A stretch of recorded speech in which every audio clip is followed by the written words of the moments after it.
ಒಂದು ಕರಾವಳಿಯ ಭಾಗವನ್ನು ನೋಡಿದೆವು, ಪಶ್ಚಿಮ ಘಟ್ಟವನ್ನು ನೋಡಿದೆವು. ನಂತರ ಭಾಗ ಯಾವ್ದಂದ್ರ ಒಂದು ಉತ್ತರದ ಮೈದಾನ, ಇನ್ನೊಂದು ದಕ್ಷಿಣದ ಮೈದಾನ. ಉತ್ತರ ಮೈದಾನದ ವಿಶೇಷ ಏನಂದ್ರೆ ಉತ್ತರ ಮೈದಾನದಲ್ಲಿ ಕಪ್ಪು ಮಣ್ಣದ, ಇದರ ಬಗ್ಗೆ ಆಲ್ರೆಡಿ ಡಿಸ್ಕಸ್ ಮಾಡಿದ್ದೇವೆ.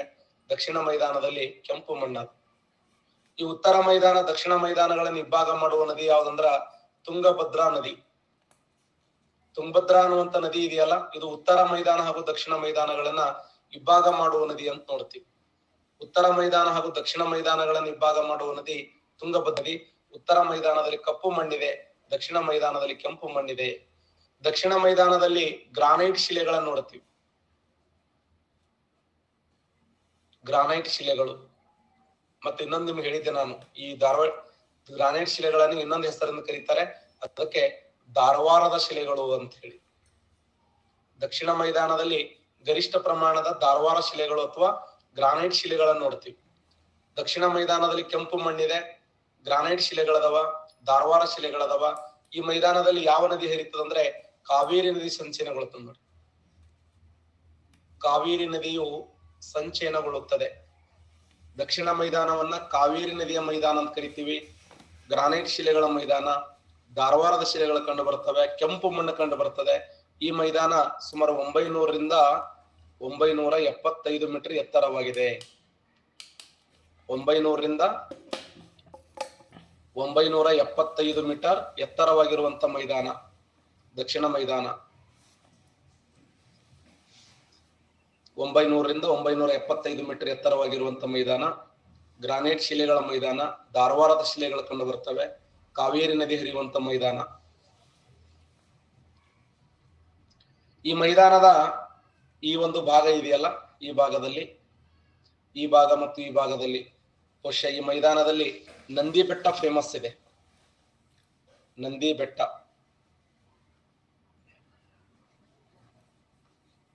ನಂದಿ ಬೆಟ್ಟ. ನಂದಿ ಬೆಟ್ಟ ಇದು ಎಲ್ಲಿದೆ ಅಂದ್ರೆ ಚಿಕ್ಕಬಳ್ಳಾಪುರ ಜಿಲ್ಲೆಯಲ್ಲಿ ಕಂಡು ಬರ್ತದೆ. ಚಿಕ್ಕಬಳ್ಳಾಪುರ ಜಿಲ್ಲೆಯ ನಂದಿ ಬೆಟ್ಟ, ಇದರ ವೈಶಿಷ್ಟ್ಯ ಏನು ಅಂತಂದ್ರೆ ಇದೊಂದು ಗಿರಿಧಾಮವಾಗಿದೆ. ಇದೊಂದು ಫೇಮಸ್ ಆಗಿರುವಂತ ಹಿಲ್ ಸ್ಟೇಷನ್ ಅಂತ ಗುರುತಿಸ್ತೀವಿ. ಇದು ಕರ್ನಾಟಕ ರಾಜ್ಯದ ಪ್ರಸಿದ್ಧವಾಗಿರುವಂತ ಒಂದು ಗಿರಿಧಾಮ, ಹಿಲ್ ಸ್ಟೇಷನ್ ನಂದಿ ಬೆಟ್ಟ. ನಂದಿ ಬೆಟ್ಟದಲ್ಲಿ ಏನಿದೆ ಅಂದ್ರೆ ಟಿಪ್ಪು ಡ್ರಾಪ್ ಇದೆ ನೋಡಿ. ಟಿಪ್ಪು ಡ್ರಾಪ್ ಅಂದ್ರೆ ಯಾರಾದ್ರೂ ತಪ್ಪು ಮಾಡಿದ್ರ ಇಲ್ಲಿಂದ ಈ ಒಂದು ನಂದಿ ಬೆಟ್ಟದಿಂದ ಎಸೆಯುತ್ತಿದ್ರು. ನಂದಿ ಬೆಟ್ಟದ ಹೈಟ್ ಎಷ್ಟಿದೆ ಅಂದ್ರೆ 1492 ಮೀಟರ್ ಎತ್ತರವಾಗಿದೆ. ಇದೊಂದು ಫೇಮಸ್ ಹಿಲ್ ಸ್ಟೇಷನ್ ಅಂತ ಕರಿತೀವಿ. ಇಲ್ಲಿ ಯಾರು ವಾಸ ಮಾಡಿದ್ರು ಅಂದ್ರ ಗಾಂಧೀಜಿಯವರು ವಾಸ ಮಾಡಿದ್ರು. ಮಹಾತ್ಮ ಗಾಂಧೀಜಿಯವರು 1927ರಾಗ ಈ ಬೆಟ್ಟದಲ್ಲಿ ವಾಸ ಮಾಡಿದ್ರು ಅನ್ನುವಂತ ನಂಬಿಕೆ ಇದೆ ನೋಡಿ. ನಂದಿ ಬೆಟ್ಟ ಎಲ್ಲಿದೆ ಅಂದ್ರ ಚಿಕ್ಕಬಳ್ಳಾಪುರ ಜಿಲ್ಲೆಯಲ್ಲಿ ಕಂಡು ಬರ್ತದ. ಇದೊಂದು ಗಿರಿಧಾಮವಾಗಿದೆ, ಫೇಮಸ್. ಇಲ್ಲಿ ಟಿಪ್ಪು ಡ್ರಾಪ್ ಅನ್ನು ನೋಡ್ತೀವಿ. ಇದರ ಹೈಟ್ 1492 ಮೀಟರ್ ಎತ್ತರವಾಗಿದೆ. ಈ ನಂದಿ ಬೆಟ್ಟದಲ್ಲಿ ಮಹಾತ್ಮ ಗಾಂಧೀಜಿಯವರು ವಾಸವಾಗಿದ್ರು. 1927ರಲ್ಲಿ ಮಹಾತ್ಮ ಗಾಂಧೀಜಿಯವರು ಈ ಬೆಟ್ಟದಲ್ಲಿ ವಾಸ ಮಾಡಿ ಅವರು ಗ್ರಂಥವಾಗಿರುವಂತ ನನ್ನ ಸತ್ಯಾನ್ವೇಷಣೆ ಅನ್ನುವಂತ ಗ್ರಂಥವನ್ನು ಅವರು ಬರೆದರು. ಆ ಗ್ರಂಥದಲ್ಲಿ ನಂದಿ ಬೆಟ್ಟ. ನಂದಿ ಬೆಟ್ಟ ಅನ್ನುವುದು ಒಂದು ಪ್ರಸಿದ್ಧವಾಗಿರುವಂತ ಇದೊಂದು ರೇಡಿಯಲ್ ರಿವರ್ ಸಿಸ್ಟಮ್ ಕೂಡ ಒಂದು. Radial river system. Radial river system ಅಂದ್ರೆ ಏನು? ಒಂದು ಬೆಟ್ಟದಲ್ಲಿ ಹುಟ್ಟುವಂತ ನದಿಗಳು ಬೇರೆ ಬೇರೆ ದಿಕ್ಕುಗಳಿಗೆ ಹರಿತವೆ. ಒಂದು ಬೆಟ್ಟದಲ್ಲಿ ಜನ್ಮ ತಾಳುವಂತ ನದಿಗಳು ಬೇರೆ ಬೇರೆ ದಿಕ್ಕುಗಳಲ್ಲಿ ಹರಿಯುವಂತ ವ್ಯವಸ್ಥೆಯನ್ನ ನಾವು ರೇಡಿಯಲ್ ರಿವರ್ ಸಿಸ್ಟಮ್ ಅಂತ ಕರಿತೀವಿ. ರೇಡಿಯಲ್ ರಿವರ್ ಸಿಸ್ಟಮ್ ಎಲ್ಲಿದೆ ಅಂದ್ರೆ ಚಿಕ್ಕಬಳ್ಳಾಪುರ ಜಿಲ್ಲೆ. 1492 ಮೀಟರ್ ಎತ್ತರವಾಗಿದ್ದು ನಂದಿ ಬೆಟ್ಟ ಅನ್ನುವುದು ಇದೊಂದು ರೇಡಿಯಲ್ ರಿವರ್ ಸಿಸ್ಟಮ್ ಅಂತ ಹೇಳಿ ಗುರುತಿಸ್ತೀವಿ. ಎಲ್ಲಿದೆ ಇದು? ಚಿಕ್ಕಬಳ್ಳಾಪುರ ಜಿಲ್ಲೆಯಲ್ಲಿ ಕಂಡು ಬರ್ತದೆ. ಇದೊಂದು ಪ್ರಸಿದ್ಧವಾದ ಗಿರಿಧಾಮನು ಕೂಡ ಹೌದು. ಮಹಾತ್ಮ ಗಾಂಧೀಜಿಯವರು ಕರ್ನಾಟಕ ರಾಜ್ಯಕ್ಕೆ ಇಲ್ಲಿವರೆಗೆ ಎಷ್ಟು ಬಾರಿ ಭೇಟಿ ಕೊಟ್ಟರು? ಗಾಂಧೀಜಿಯವರು ಕರ್ನಾಟಕ ರಾಜ್ಯಕ್ಕೆ ಒಟ್ಟು ಎಷ್ಟು ಬಾರಿ ಭೇಟಿ ಕೊಟ್ಟರು?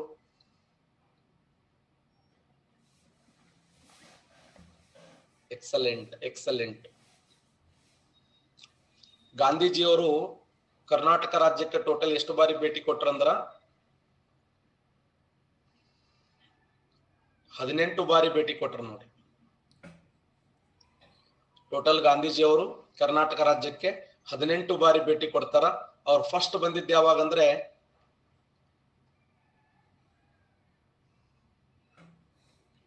1915 ಮೇ 8ರಂದು.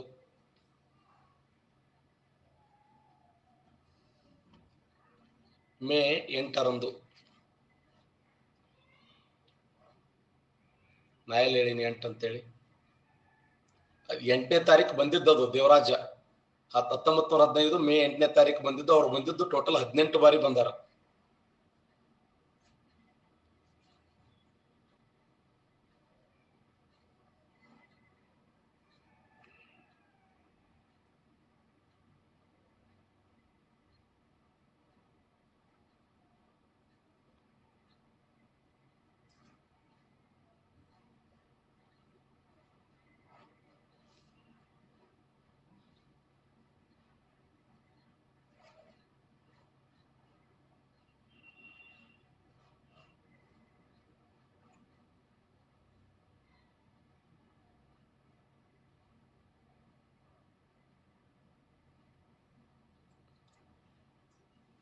ಇಲ್ಲಿದೇನ ಪಾಯಿಂಟ್.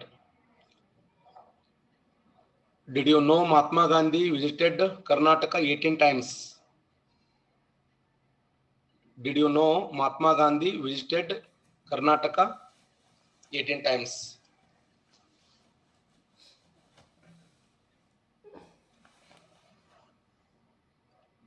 ಅದಕ್ಕೆ ನಂದಿ ಬೆಟ್ಟದಲ್ಲಿ ಹೈಯೆಸ್ಟ್ ವಾಸ ಮಾಡಿದ್ರು ಅಂತವ್ರು. ಓಕೆ, ನಂದಿ ಬೆಟ್ಟ ಕಂಪ್ಲೀಟ್ ಆಯ್ತು. ಬರ್ಕೊಂಡ್ರಿ ನಂದಿ ಬೆಟ್ಟದ ಬಗ್ಗೆ. ದಕ್ಷಿಣ ಮೈದಾನದ ನಾನು ಬೆಟ್ಟದ ಬಗ್ಗೆ ಡಿಸ್ಕಸ್ ಮಾಡ್ತಾ ಇದ್ದೇನೆ. ಇಲ್ಲಿರೋದು ನಂದಿ ಬೆಟ್ಟ. ಇನ್ನು ಚಾಮರಾಜನಗರದಲ್ಲಿ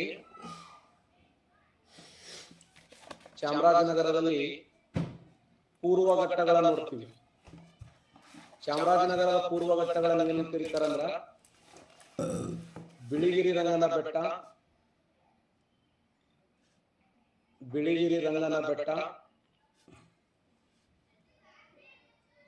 ಮಲೈ ಮಹದೇಶ್ವರ ಬೆಟ್ಟ,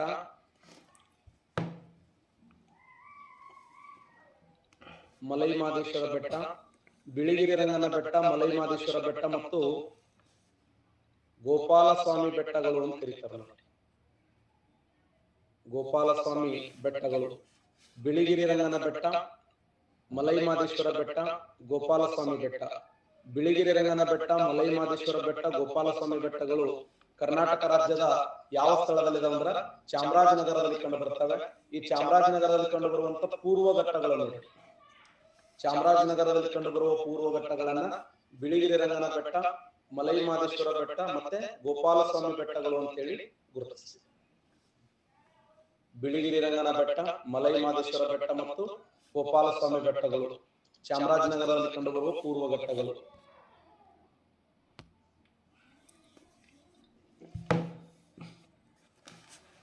ಬರ್ಕೊಂಡ್ರಿ?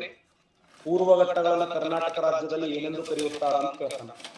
ಪೂರ್ವ ಘಟ್ಟಗಳು ಕರ್ನಾಟಕ ರಾಜ್ಯದ ಯಾವ ಜಿಲ್ಲೆಯಲ್ಲಿ ಹಂಚಿಕೆಯಾಗ್ಯಾವ ಅಂದ್ರ ಚಾಮರಾಜನಗರದಲ್ಲಿ ಹಂಚಿಕೆಯಾಗ್ಯಾವ. ಪೂರ್ವ ಘಟ್ಟಗಳು ಚಾಮರಾಜನಗರದಲ್ಲಿ ಹಂಚಿಕೆಯಾಗಿದ್ದವುಗಳನ್ನ ಬಿಳಿಗಿರಿ ರಂಗನ ಬೆಟ್ಟ, ಮಲೈ ಮಹದೇಶ್ವರ ಬೆಟ್ಟ, ಗೋಪಾಲಸ್ವಾಮಿ ಬೆಟ್ಟ ಅಂತ ಕರೀತೀವಿ. ಇನ್ನ ಮೈಸೂರಿನಲ್ಲಿ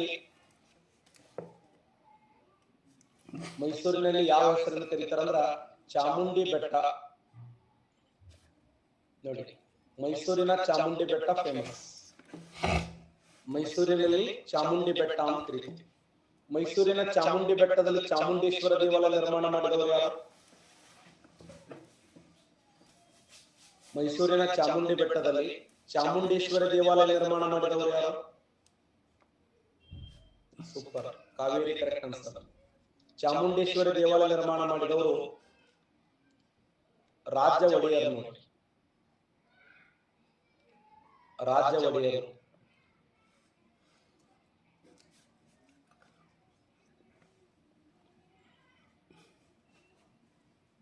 ಚಾಮುಂಡೇಶ್ವರಿ ದೇವಾಲಯ ನಿರ್ಮಾಣ ಮಾಡಿದವರು ಯಾರಂದ್ರ ರಾಜ್ಯ ಒಡೆಯರು. ಮೈಸೂರಿನಲ್ಲಿ ಚಾಮುಂಡೇಶ್ವರಿ ದೇವಾಲಯ ನಿರ್ಮಾಣ ಮಾಡಿದ ಕೀರ್ತಿ ಯಾರಿಗೆ ಸಲ್ಲುತ್ತಂದ್ರ ರಾಜ್ಯ ಒಡೆಯರಿಗೆ ಸಲ್ಲುತ್ತದೆ. ಈ ಚಾಮುಂಡಿ ಬೆಟ್ಟಕ್ಕೆ 1000 ಮೆಟ್ಟಿಲುಗಳನ್ನು ಹಾಕಿ ಮಾರ್ಗ ಮಧ್ಯೆ ನಂದಿ ವಿಗ್ರಹವನ್ನು ಸ್ಥಾಪನೆ ಮಾಡಿದವರು. ಸೂಪರ್.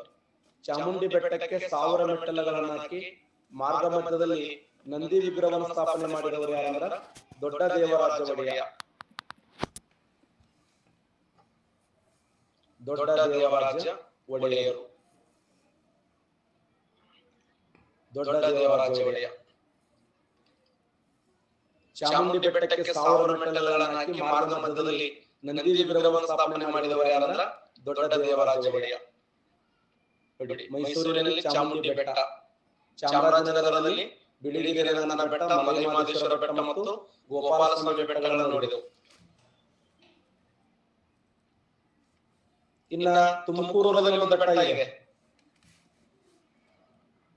ತುಮಕೂರಲ್ಲಿ ಕಂಡು ಬರುವಂತ ಬೆಟ್ಟ ಯಾವುದು? ಸೂಪರ್, ಹೇಮಲತಾ. ಮಧುಗಿರಿ ಏಕಶಿಲಾ ಬೆಟ್ಟ ನೋಡಿ. ಮಧುಗಿರಿ ಏಕಶಿಲಾ ಬೆಟ್ಟ ಶರಣಗೌಡ್ರೆ, ಸಂಜಯ್. ಮಧುಗಿರಿ ಏಕಶಿಲಾ ಬೆಟ್ಟದ ಹೈಟ್ ಎಷ್ಟಿದೆ ಅಂದ್ರೆ 1199 ಮೀಟರ್ ಎತ್ತರವಾಗಿದೆ.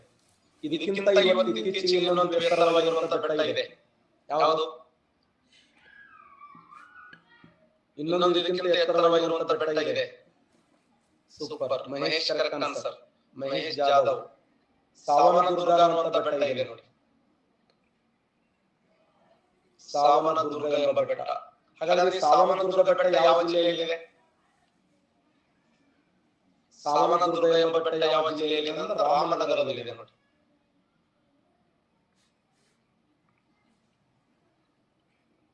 ರಾಮನಗರದಲ್ಲಿ ಕಂಡು ಬರುವ ಸಾವನದುರ್ಗ. ಈ ರಾಮನಗರದಲ್ಲಿ ಸಾವನದುರ್ಗ ಅನ್ನುವಂತ ಬೆಟ್ಟ ಇದೆ. ತುಮಕೂರು ಜಿಲ್ಲೆಯ ಮಧುಗಿರಿ ಏಕಶಿಲಾ ಬೆಟ್ಟ, ಇನ್ನು ರಾಮನಗರ ಜಿಲ್ಲೆಯ ಸಾವನದುರ್ಗ. ಪ್ರೆಸೆಂಟ್ ಸಾವನದುರ್ಗ ಇದೆಯಲ್ಲ, ಇದೇ ಹೈಟ್ ಆಗಿರುವಂತ ಎತ್ತರ. ಏಷ್ಯಾ ಖಂಡದಲ್ಲಿ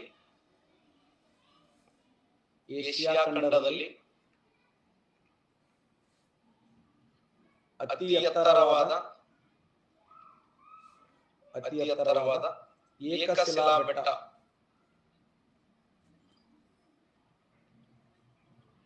ಏಷ್ಯಾ ಖಂಡದಲ್ಲಿ ಅತಿ ಎತ್ತರವಾದ ಏಕಶಿಲಾ ಬೆಟ್ಟ ಯಾವುದಂದ್ರ ಈ ಸಾವನದುರ್ಗ ಅನ್ನುವಂತ ಬೆಟ್ಟ.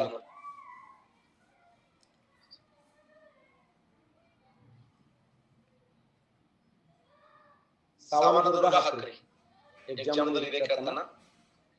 ಮಧುಗಿರಿ ಹೋಗಿದೆ ಈಗ. ಪ್ರೆಸೆಂಟ್ ಸಾವನದುರ್ಗ. ಪ್ರೆಸೆಂಟ್ ಸಾವನದುರ್ಗ ರಾಮನಗರ ಜಿಲ್ಲೆಯಲ್ಲಿ ಕಂಡುಬರುವ ಸಾವನದುರ್ಗ. ಇದು ಏಷ್ಯಾ ಖಂಡದಲ್ಲಿ ಅತಿ ಎತ್ತರವಾದ ಏಕಶಿಲಾ ಬೆಟ್ಟವಾಗಿದೆ. ಏಷ್ಯಾ ಖಂಡದ ಅತಿ ಎತ್ತರವಾದ ಏಕಶಿಲಾ ಬೆಟ್ಟ ಯಾವುದಂದ್ರ ಸಾವನದುರ್ಗ, ರಾಮನಗರದಲ್ಲಿ ಕಂಡುಬರುತ್ತದೆ.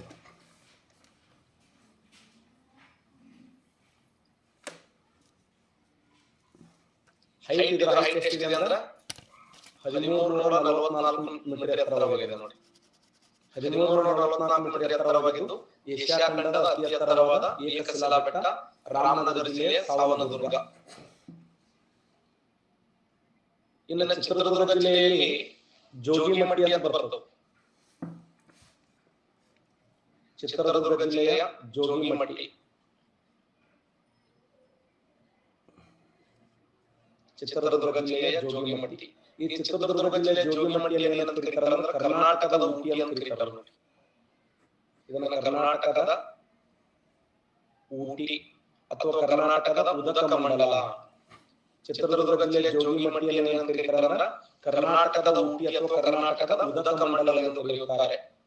ಚಿತ್ರದುರ್ಗ ಜಿಲ್ಲೆಯ ಜೋಗಿಮಟ್ಟಿಯನ್ನ ಕರ್ನಾಟಕದ ಊಟಿ,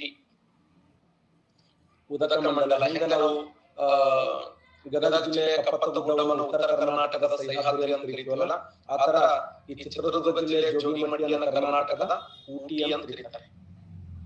ಚಿತ್ರದುರ್ಗ ಜಿಲ್ಲೆಯ ಜೋಗಿಮಟ್ಟಿಯನ್ನು ಕರ್ನಾಟಕದ ಊಟಿ ಎನ್ನುವರು. ಜೋಗಿಮಟ್ಟಿ ಫೇಮಸ್.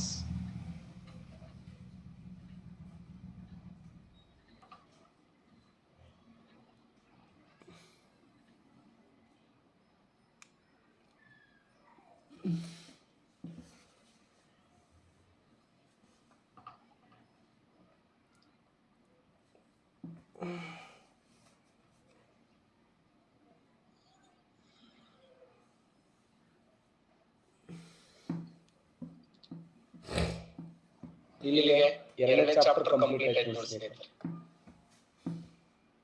ಒಂದನೇದು ಕರ್ನಾಟಕದ ಹಿನ್ನೆಲೆ, ಎರಡನೇದು ಕರ್ನಾಟಕದ ಪ್ರಾಕೃತಿಕ ಲಕ್ಷಣಗಳು ಅನ್ನುವಂಥ ಚಾಪ್ಟರ್ ಇದೆಯಲ್ಲ ಅದು ಕಂಪ್ಲೀಟ್. ಒಟ್ಟು ಯಾವ ಬುಡಕಟ್ಟು ಜನಾಂಗ ಇದೆ ಅಂದ್ರೆ ಸೋಲಿಗ ಅನ್ನುವಂಥ ಬುಡಕಟ್ಟು ಜನಾಂಗ ಇದೆ. ಚಾಮರಾಜನಗರದಲ್ಲಿ ಕಂಡುಬರುವ ಪ್ರಮುಖ ಬುಡಕಟ್ಟು ಜನಾಂಗ ಅಂದ್ರೆ ಸೋಲಿಗ. ಈ ಒಂದು 2024-25 ಬಜೆಟ್ ನಲ್ಲಿ ಟೋಟಲ್ ಎಷ್ಟು ಅಲೆಮಾರಿ ಜನಾಂಗ ಗುರುತಿಸ್ಯಾರ ಅಂದ್ರ 23 ಜನಾಂಗವನ್ನ ಅಲೆಮಾರಿ ಜನಾಂಗ ಅಥವಾ ಬುಡಕಟ್ಟು ಜನಾಂಗ ಅಂತ ಗುರುತಿಸ್ಯಾರ. ಅಲೆಮಾರಿ ಅಂದ್ರೆ ಏನು? ಒಂದು ಪ್ರದೇಶದಿಂದ ಇನ್ನೊಂದು ಪ್ರದೇಶಕ್ಕೆ ತಿರುಗಾಡುವಂತ ಜನಾಂಗವನ್ನು ಅಲೆಮಾರಿ ಜನಾಂಗ ಅಂತ ಕರೀತೀವಿ. ಅಲೆಮಾರಿ ಮತ್ತು ಅರೆ ಅಲೆಮಾರಿ ಅನ್ನುವಂಥ ಜನಾಂಗ ನಮ್ಮ ರಾಜ್ಯದಲ್ಲಿ ಎಷ್ಟದ ಅಂದ್ರೆ ಟೋಟಲ್ 23. 2024-25 ಸಾಲಿನಲ್ಲಿ ಕರ್ನಾಟಕ ರಾಜ್ಯದಲ್ಲಿ ಟೋಟಲ್ 23 ಈ ಅಲೆಮಾರಿ ಮತ್ತು ಅಲೆ ಅಲೆಮಾರಿ ಅನ್ನುವಂಥ ಜನಾಂಗವನ್ನ ಗುರುತಿಸಲಾಗಿದೆ. ಚಾಮರಾಜನಗರದಲ್ಲಿ ಸೋಲಿಗ ಎಂಬ ಬುಡಕಟ್ಟು ಜನಾಂಗವನ್ನು ನೋಡ್ತೀವಿ. ಓಕೆ, ಕರ್ನಾಟಕ ರಾಜ್ಯದ ಚಾಪ್ಟರ್ ನಂಬರ್ 3 ನೋಡಿ, ಅಧ್ಯಾಯ 3. ಅದು ಯಾವ್ದಂದ್ರ ಕರ್ನಾಟಕದ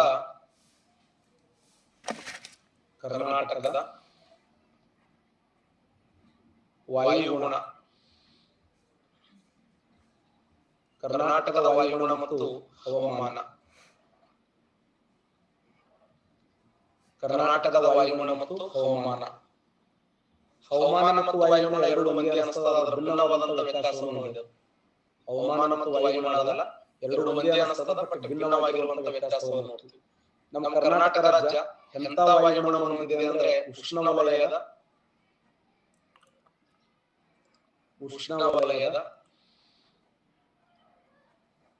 ಮಾನ್ಸೂನ್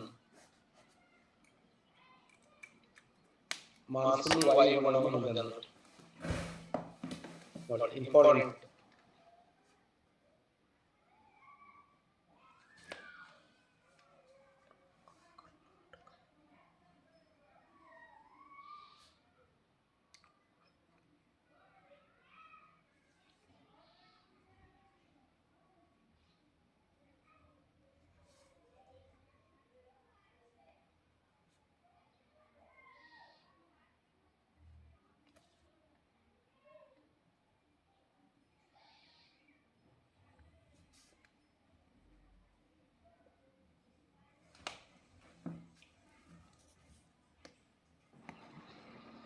ನೋಡಿ, ಕರ್ನಾಟಕದ ಹವಾಮಾನ ಮತ್ತು ವಾಯುಗುಣ ತೆಗೆದುಕೊಂಡಾಗ ಕರ್ನಾಟಕ ಎಂತ ವಾಯುಗುಣ ಹೊಂದಿದೆ ಅಂದ್ರೆ ಉಷ್ಣವಲಯದ ಮಾನ್ಸೂನ್ ವಾಯುಗುಣ ಹೊಂದಿದೆ ನೋಡಿ. ಕರ್ನಾಟಕ ರಾಜ್ಯ ಉಷ್ಣವಲಯದ ಮಾನ್ಸೂನ್ ವಾಯುಗುಣ ಹೊಂದಿದೆ. ನಮ್ಮ ಕರ್ನಾಟಕ ರಾಜ್ಯ ಉಷ್ಣವಲಯದ ಮಾನ್ಸೂನ್ ವಾಯುಗುಣ. ನಾವು ಸಾಮಾನ್ಯವಾಗಿ ಋತುಮಾನಗಳನ್ನು ತೆಗೆದುಕೊಂಡಾಗ ಭೂಮಿಯ ಮೇಲೆ 2 ಋತುಮಾನಗಳನ್ನು ತೋರ್ತೀವಿ, ಕಾಲಾವಧಿಗಳು, ಬೇಸಿಗೆ ಮತ್ತು ಚಳಿಗಾಲ. ಆದ್ರೆ ಕರ್ನಾಟಕ ರಾಜ್ಯ ಅಥವಾ ಭಾರತವನ್ನು ಪರಿಗಣಿಸಿದಾಗ 4 ಕಾಲಗಳನ್ನು ನೋಡ್ತೀವಿ. ಅವು ಯಾವಂದ್ರ 1 ಬೇಸಿಗೆ ಕಾಲ, 2 ನೈಋತ್ಯ ಮಾನ್ಸೂನ್ ಮಾರುತಗಳ ಕಾಲ, 3 ಈಶಾನ್ಯ ಮಾನ್ಸೂನ್ ಮಾರುತಗಳ ಕಾಲ, 4 ಚಳಿಗಾಲ. ಆಕ್ಚುಲಿ ನಾವು ಭೂಮಿ ಮೇಲೆ 2 ಕಾಲಗಳನ್ನು ನೋಡೋದು, ಬೇಸಿಗೆ ಇನ್ನೊಂದು ಚಳಿ. ಬೇಸಿಗೆ ಕಾಲದ ಕಾಲಾವಧಿ ಮಾರ್ಚ್ನಿಂದ ಮೇ, ನೈಋತ್ಯ ಮಾನ್ಸೂನ್ ಮಾರುತಗಳ ಕಾಲಾವಧಿ ಜೂನ್ನಿಂದ ಸೆಪ್ಟೆಂಬರ್, ಈಶಾನ್ಯ ಮಾನ್ಸೂನ್ ಮಾರುತಗಳ ಕಾಲಾವಧಿ ಅಕ್ಟೋಬರ್ನಿಂದ ನವೆಂಬರ್, ಚಳಿಗಾಲ ಡಿಸೆಂಬರ್ನಿಂದ ಫೆಬ್ರವರಿ. ಬೇಸಿಗೆ ಮಾಮ ಜೂಸ್ಕುಳ್ಳ ಕನ್ನಡ ಡಿಪೋಕ್ ಹೋಗ್ಯಾನ. ನಾಳೆ ಕೇಳಬಹುದು ನೈಋತ್ಯ ಮಾನ್ಸೂನ್ ಮಾರುತಗಳ ಕಾಲಾವಧಿ ಟಿಮ್ಟಿಮಿಂದ ಟಿಮ್ಟಿಮ್ ಅಂತ ಕೇಳಬಹುದು. ಅವಾಗ ಜೂನ್ನಿಂದ ಸೆಪ್ಟೆಂಬರ್ ಅಂತ ಹಾಕಬೇಕು ನೀವು. ನೈಋತ್ಯ ಮಾನ್ಸೂನ್ ಮಾರುತಗಳ ಕಾಲಾವಧಿ ಟಿಮ್ ಅಂದ್ರೆ ಏನು? ಜೂನ್ನಿಂದ ಸೆಪ್ಟೆಂಬರ್. ಈಶಾನ್ಯ ಮಾನ್ಸೂನ್ ಮಾರುತಗಳ ಕಾಲಾವಧಿ ಟಿಮ್ಟಿಮಿಂದ ಟಿಮ್ಟಿಮ್ ಅಂತ ಕೇಳಬಹುದು, ಅಕ್ಟೋಬರ್ನಿಂದ ನವೆಂಬರ್. ಚಳಿಗಾಲ ಡಿಸೆಂಬರ್ನಿಂದ ಫೆಬ್ರವರಿ. ಬೇಸಿಗೆ ಮಾರ್ಚ್ನಿಂದ ಮೇ. ಕಾಲಘಟ್ಟಗಳು.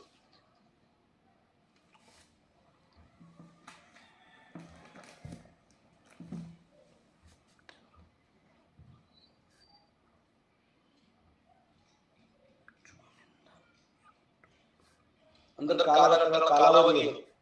ಬೇಸಿಗೆ ಕಾಲದ ಕಾಲಾವಧಿ ಎಲ್ಲಿಂದ ಎಲ್ಲಿವರೆಗೆ ಅಂದ್ರೆ ಮಾರ್ಚ್ನಿಂದ ಮೇ. ನೈಋತ್ಯ ಮಾನ್ಸೂನ್ ಮಾರುತಗಳ ಕಾಲಾವಧಿ ಜೂನ್ನಿಂದ ಸೆಪ್ಟೆಂಬರ್. ಈಶಾನ್ಯ ಮಾನ್ಸೂನ್ ಮಾರುತಗಳ ಕಾಲಾವಧಿ ಅಕ್ಟೋಬರ್ನಿಂದ ನವೆಂಬರ್. ಚಳಿಗಾಲದ ಕಾಲಾವಧಿ ಡಿಸೆಂಬರ್ನಿಂದ ಫೆಬ್ರವರಿ.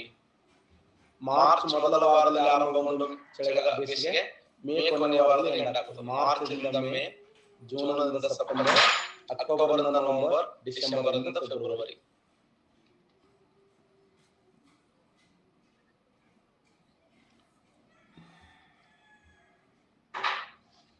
ಬರ್ಕೊಳ್ಳಿ, ಇಂಪಾರ್ಟೆಂಟ್ ಆಗಿರುವಂತಹ ಕಾನ್ಸೆಪ್ಟ್ ಇದೆ.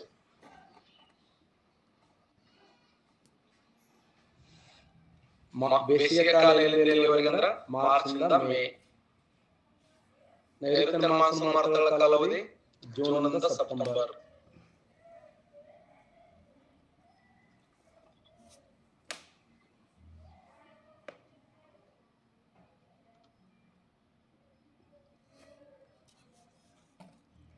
ಡಿಸ್ಕಸ್ ಮಾಡಿ ದಕ್ಷಿಣ ಮೈದಾನ ಬಗ್ಗೆ ಹೇಳಿದ್ದೆ ನಾನು ನಿನ್ನೆ.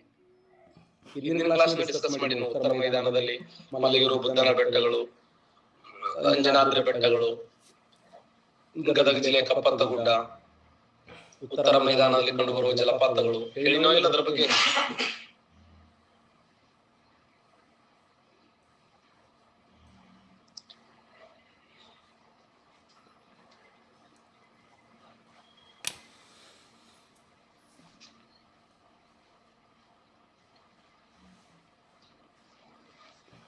ನೋಡಿ, ನಮ್ಮ ಭಾರತ ಋತುಮಾನಗಳನ್ನು ತೆಗೆದುಕೊಂಡಾಗ 4 ಋತುಮಾನಗಳು. ಒಂದು ಬೇಸಿಗೆ, ನೈಋತ್ಯ, ಈಶಾನ್ಯ, ಚಳಿಗಾಲ ಅಂತ ಗುರುತಿಸ್ತೀವಿ. ಓಕೆ, ಹಾಗಾದ್ರೆ ಬೇಸಿಗೆ ಕಾಲದ ಕಾಲಾವಧಿ ತೆಗೆದುಕೊಂಡಾಗ ಮಾರ್ಚ್ದಿಂದ ಮೇ ನೋಡಿ. ಮಾರ್ಚ್ದಿಂದ ಮೇ, ಮಾರ್ಚ್ನಿಂದ ಮೇ. ಬೇಸಿಗೆ ಕಾಲದ ಕಾಲಾವಧಿ ಮಾರ್ಚ್ ಮೊದಲ ವಾರದಲ್ಲಿ ಆರಂಭಗೊಂಡು ಮಾರ್ಚ್ ಮೊದಲ ವಾರದಲ್ಲಿ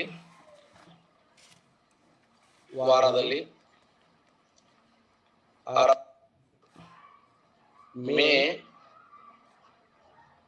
ಕೊನೆಯ ವಾರದಲ್ಲಿ ಎಂಡ್ ಆಗ್ತದೆ.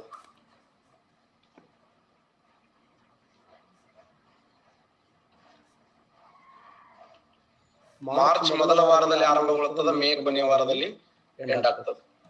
ಬೇಸಿಗೆ ಕಾಲದ ಕಾಲಾವಧಿ ಮಾರ್ಚ್ದಿಂದ ಮೇ. ಮಾರ್ಚ್ ಮೊದಲ ವಾರದಲ್ಲಿ ಬೇಸಿಗೆ ಆರಂಭಗೊಂಡು ಮೇ ಕೊನೆಯ ವಾರದಲ್ಲಿ ಎಂಡ್ ಆಗ್ತದ. ಮಾರ್ಚ್ದಿಂದ ಮೇ ಅಂತ ಹೇಳಿ ಗುರುತಿಸ್ತೀವಿ. ಇಲ್ಲಿ ಏನಾಯ್ತು ಅಂತಂದ್ರ, ಟೋಟಲ್ ಅಖಂಡ ಭೂಮಿಯನ್ನು ಪರಿಗಣಿಸಿದಾಗ ಮಾರ್ಚ್ 21ರಂದು ಸೂರ್ಯನ ಕಿರಣಗಳು ಸಮುದ್ರದ ಮೇಲೆ ನೇರವಾಗಿ ಬೀಳುತ್ತವೆ. ಮಾರ್ಚ್ 21ರಂದು ಸೂರ್ಯನ ಕಿರಣಗಳು ಈ ಸಮಭಾಜಕ ವೃತ್ತದ ಮೇಲೆ ನೇರವಾಗಿ ಬೀಳುತ್ತವೆ. ಸಮಭಾಜಕ ವೃತ್ತದ ಮೇಲೆ ನೇರವಾಗಿ ಬೀಳುತ್ತವೆ. ಸೂರ್ಯನ ಕಿರಣಗಳು ಸಮಭಾಜಕ ವೃತ್ತದ ಮೇಲೆ ನೇರವಾಗಿ ಬೀಳುತ್ತವೆ. ಬಹಳ ಇಂಪಾರ್ಟೆಂಟ್ ಆಗಿರುವಂತ ಡೇ ಇದು. ಆಕ್ಚುಲಿ ಮಾರ್ಚ್ 21 ಮತ್ತು ಸೆಪ್ಟೆಂಬರ್ 23. ಈ ಮಾರ್ಚ್ 23 ಮತ್ತು ಸೆಪ್ಟೆಂಬರ್ 23 ಅದಲ್ಲ, 21 ಮಾರ್ಚ್ 21 ಸೆಪ್ಟೆಂಬರ್ 23 ಅದಲ್ಲ, ಈ ಭೂಮಿಯ ಮೇಲೆ ಸಮಹಗಲು ಸಮರಾತ್ರಿ ಇರುವ 2 ದಿನಗಳನ್ನು ಗುರುತಿಸ್ತೀವಿ. ಸಮಹಗಲು ಮತ್ತೆ ಸಮರಾತ್ರಿ. ಸಮಹಗಲು ಸಮರಾತ್ರಿ ಇರುವ 2 ದಿನಗಳು ಯಾವಂದ್ರೆ, ಒಂದು ಮಾರ್ಚ್ 21, ಇನ್ನೊಂದು ಸೆಪ್ಟೆಂಬರ್ 23. ಇವು ಭೂಮಿಯ ಮೇಲೆ ಸಮಹಗಲು ಸಮರಾತ್ರಿ ಇರುವಂತ 2 ದಿನಗಳಂತ ಹೇಳಿ ಗುರುತಿಸ್ತೀವಿ. ಆಕ್ಚುಲಿ ಮಾರ್ಚ್ 21ರಂದು ಸೂರ್ಯನ ಕಿರಣಗಳು ಈ ಸಮಭಾಜಕ ವೃತ್ತದ ಮೇಲೆ ನೇರವಾಗಿ ಬೀಳುವುದರಿಂದ ಭಾರತ ದೇಶ ಇಲ್ಲಿದೆ. ನಮ್ಮ ಭಾರತ ದೇಶ, ಕರ್ನಾಟಕ ರಾಜ್ಯ ಇಲ್ಲಿದೆ.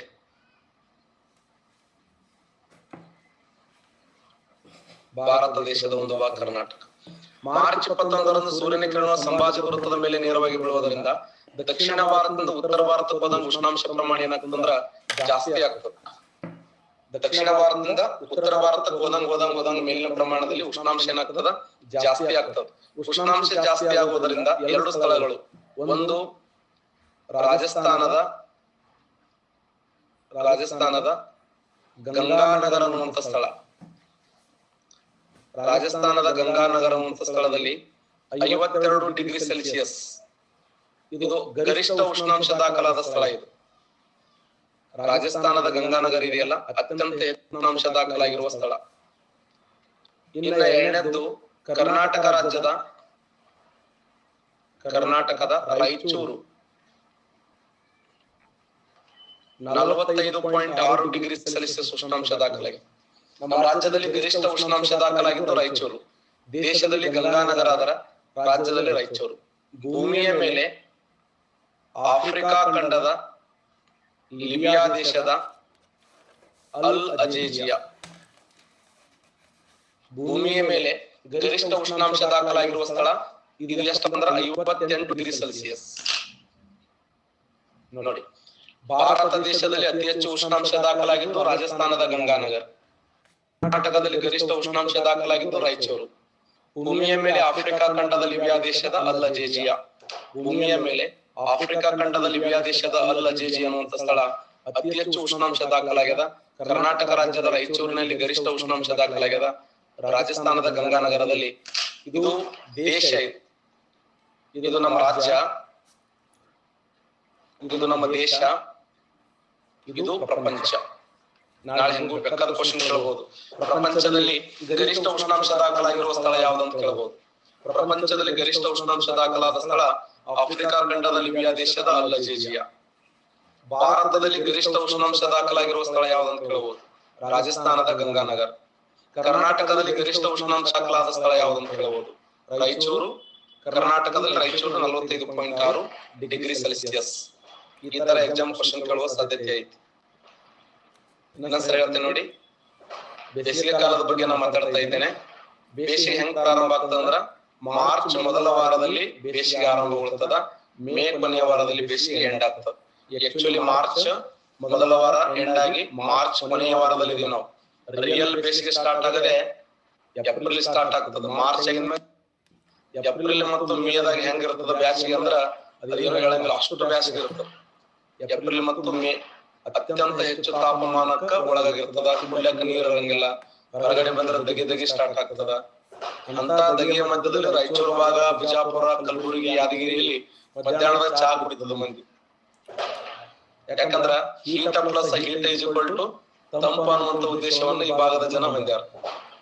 ನಾವು ಏನಾದ್ರೂ ದಕ್ಷಿಣ ಕರ್ನಾಟಕದವ್ರು ಈ ಭಾಗಕ್ಕೆ ಬಂದ್ರ ಸಮುದ್ರದಿಂದ ಮೀನ ಹೊರಗೆ ಎಸದಂಗ. ಸಮುದ್ರದಲ್ಲಿರುವಂತ ಮೀನು, ಯಾಕಂದ್ರ 2-3 ದಿನದಿಂದ ಒಂದು ವಿಚಾರ ಬಂದಿದ್ದು. ಏನು ವಿಚಾರ ಅಂದ್ರ, ಇಲ್ಲ 3 ದಿನ ಮಳೆ ಆಗುತ್ತದೆ ಅಂತ. ಮಳೆ ಅಲ್ಲ, ಮಳೆ ದೂರನು ಬಂದಿಲ್ಲ. ಹವಾಮಾನ ಇಲಾಖೆನೆ ಮಿಸ್ ಆಗಿ ಬರ್ಬೇಕು ಆ ತರ.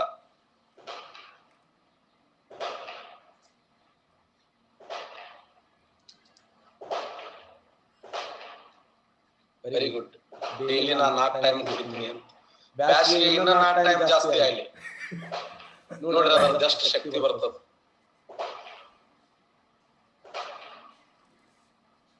ಒಳ್ಳೇದು. ಓಕೆ,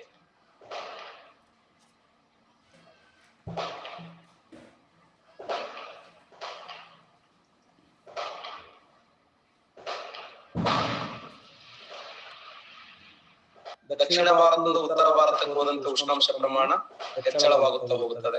ಈ ಸಮಯದಲ್ಲಿ ದೇಶದ ರಾಜಸ್ಥಾನದ ಗಂಗಾನಗರ್, ರಾಜ್ಯದ ಕರ್ನಾಟಕದ ರಾಯಚೂರು, ಭೂಮಿಯ ಮೇಲೆ ಆಫ್ರಿಕಾ ಖಂಡದ ಲಿಬಿಯಾ ದೇಶದ ಅಲ್ ಅಜೇಜಿಯಾದಲ್ಲಿ ಗರಿಷ್ಠ ಉಷ್ಣಾಂಶ ದಾಖಲಾಗುತ್ತದೆ. ಅಷ್ಟೇ ಅಲ್ಲ, ಈ ಒಂದು ಬೇಸಿಗೆ ಸಮಯ ಇದೆಯಲ್ಲ, ಬೇಸಿಗೆ ಸಮಯದಲ್ಲಿ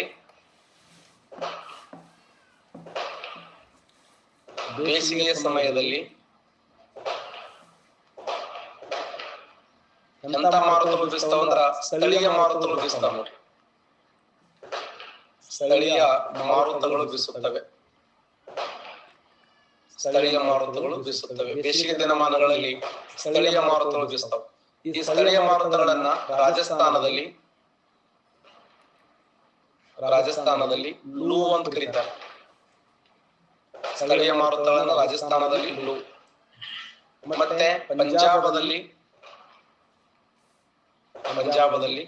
ನಾರ್ವೆ ಸ್ಟಾರ್ ಅಂತ ಕರೀತಾರೆ. ಪಂಜಾಬದಲ್ಲಿ ನಾರ್ವೆ ಸ್ಟಾರ್.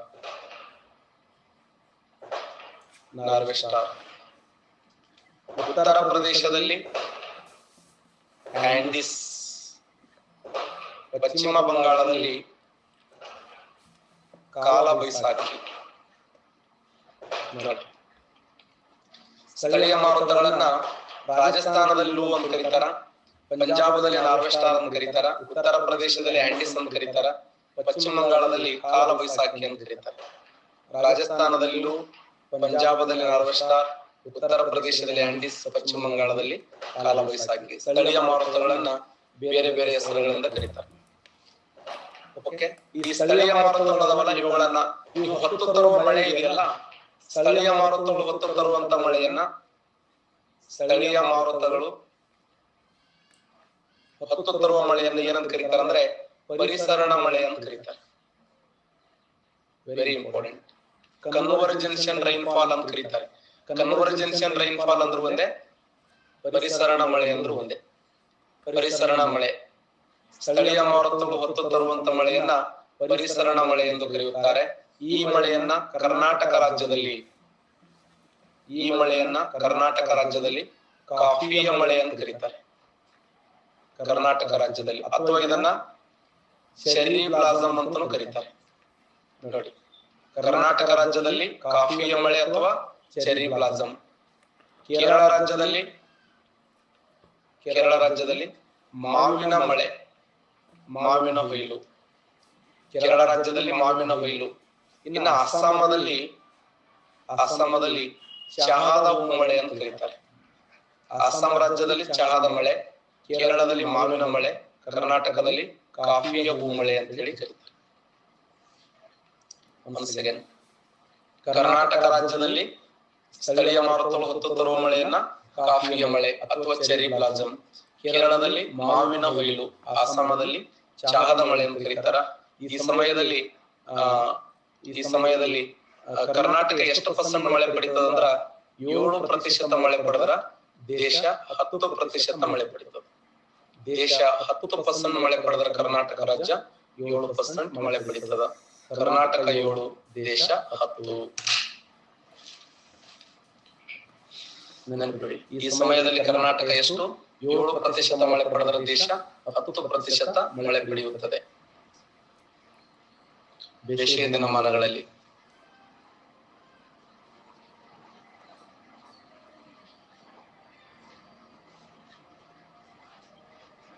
ಇನ್ನೊಂದ್ಸರಿ ಹೇಳ್ತೀನಿ, ಬೇಸಿಗೆ ಆರಂಭ ಆಗುವುದು ಮಾರ್ಚ್ ಮೊದಲ ವಾರದಲ್ಲಿ ಆರಂಭಗೊಂಡು ಮೇ ಕೊನೆಯ ವಾರದಲ್ಲಿ ಎಂಡಾಗ್ತದ. ಮಾರ್ಚ್ 21ರಂದು ಸೂರ್ಯನ ಕಿರಣಗಳು ಸಂಭಾಜಕ ವೃತ್ತದ ಮೇಲೆ ನೇರವಾಗಿ ಬೀಳ್ತವ. ದಕ್ಷಿಣ ಭಾರತದಿಂದ ಉತ್ತರ ಭಾರತಕ್ಕೆ ಹೋದಂಗ ಉಷ್ಣಾಂಶ ಪ್ರಮಾಣ ಹೆಚ್ಚಳ ಆಗ್ತದ. ದೇಶದಲ್ಲಿ ರಾಜಸ್ಥಾನ, ಕರ್ನಾಟಕದಲ್ಲಿ ರಾಯಚೂರು, ಪ್ರಪಂಚದಲ್ಲಿ ಆಫ್ರಿಕಾ ಖಂಡದಲ್ಲಿ ವಿಯಾ ದೇಶ ಗರಿಷ್ಠ ಉಷ್ಣಾಂಶ ದಾಖಲಾದ ಸ್ಥಳಗಳು. ಬೇಸಿಗೆ ಸಮಯದಲ್ಲಿ ಸ್ಥಳೀಯ ಮಾರುತಗಳು ಬೀಸ್ತವ.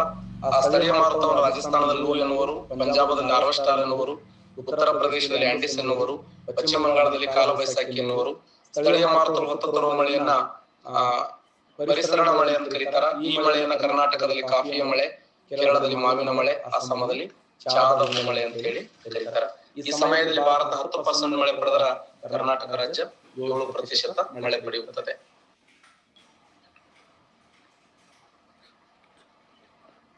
ಇನ್ನೊಂದ್ಸರಿ ಹೇಳ್ತೇನೆ ನೋಡಿ, ಲಾಸ್ಟ್ ಇನ್ನೊಂದ್ಸರಿ. ನಾ ಎದ್ರ ಬಗ್ಗೆ ಹೇಳಕತ್ತೀನಿ ಅಂತಂದ್ರೆ ಕರ್ನಾಟಕದ ಋತುಮಾನಗಳ ಬಗ್ಗೆ ಹೇಳಕತ್ತೀನಿ. ಕರ್ನಾಟಕ ಋತುಮಾನಗಳನ್ನ 4 ಭಾಗ ಮಾಡ್ತೀವಿ. ಒಂದು ಬೇಸಿಗೆ, ನೈಋತ್ಯ, ಈಶಾನ್ಯ ಮತ್ತೆ ಚಳಿಗಾಲ ಅಂತ ಹೇಳಿ. ಇದನ್ನ ಫಾರ್ಮುಲಾ ಹೆಂಗ್ ನೆನಪಿಡ್ಬೇಕಂದ್ರ, ಮಾಮ ಜ್ಯೂಸ್ ಕುಡ್ಯಾಕ ಕಣ್ಣಕನ್ ಕರ್ಕೊಂಡು ಡಿಪೋಕ್ ಹೋಗ್ಯಾನ. ಮಾಮೆ ಅಂತಂದ್ರೆ ಮಾರ್ಚ್ ಇಂದ ಮೇ, ಜ್ಯೂಸ್ ಅಂದ್ರೆ ಜೂನ್ ಇಂದ ಸೆಪ್ಟೆಂಬರ್, ಅನ್ನ ಅಂದ್ರೆ ಅಕ್ಟೋಬರ್ ಇಂದ ನವೆಂಬರ್, ಡಿಪಿ ಅಂದ್ರೆ ಡಿಸೆಂಬರ್ ಇಂದ ಫೆಬ್ರವರಿ. ಮಾರ್ಚ್ ದಿಂದ ಮೇ ಬೇಸಿಗೆ ಕಾಲ. ಮಾರ್ಚ್ ಮೊದಲ ವಾರದಲ್ಲಿ ಬೇಸಿಗೆ ಆರಂಭಗೊಂಡು ಮೇ ಕೊನೆಯ ವಾರದಲ್ಲಿ ಎಂಡಾಗ್ತದ. ಮಾರ್ಚ್ 21ರಂದು ಸೂರ್ಯನ ಕಿರಣಗಳು ಸಮಭಾಜಕ ವೃತ್ತದ ಮೇಲೆ ನೇರವಾಗಿ ಬೀಳುತ್ತವ. ದಕ್ಷಿಣ ಭಾರತದಿಂದ ಉತ್ತರ ಭಾರತಕ್ಕೆ ಹೋದಂಗ ಉಷ್ಣಾಂಶ ಪ್ರಮಾಣ ಹೆಚ್ಚಳ ಆಗ್ತದ.